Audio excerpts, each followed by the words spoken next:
When I was in undergrad at the University of Oregon, there was this older woman in her 70s, sort of a hunchback. Her name was Millie, and she came up to me one day and was like, "You have a van. I think you should take me to the ocean and I should show you how to harvest seaweeds."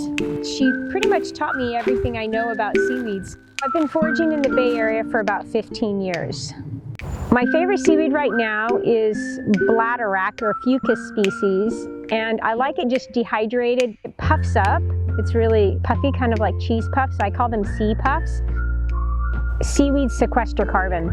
They're just as important, especially the kelp forests, are just as important as any of the other forests, rainforests, in helping balance the carbon cycles on our planet. They also are like a food of the future, being something that is a low carbon footprint and actually sustainable, especially when farmed. It's super nutritious. It also is really medicinal. Some of the medicinal qualities are that the brown seaweeds have sodium alginate in them, which bind to radioactive isotopes and heavy metals. It's radioprotective against radiation. It fights tumors. It's really good for high blood pressure and a lot of other blood issues. Some seaweeds are actually antiviral and antibacterial. People use seaweed baths and seaweed wraps to heal the skin. One of the most important things, at least for me when I'm teaching people how to forage seaweeds, is to really make sure that we honor the land or the sea, the shore that we're on, and that includes the tribal peoples of that area, giving thanks to that. You need to have a license.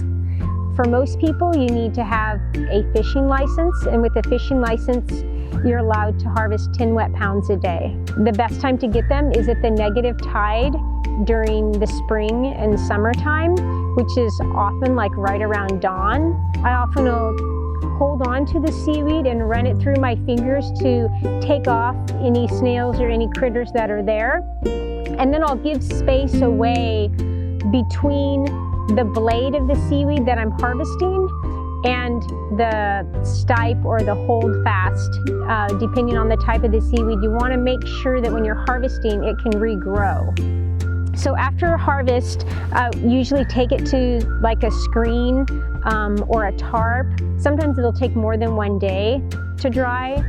When I'm here in Berkeley harvesting, a lot of times I'll just dry stuff at home in my dehydrator. My favorite part is eating the seaweeds, like right off the rocks, you know, harvesting and eating it fresh and trying new ones and sampling them. I really enjoy just like being in the environment. It's just really magical.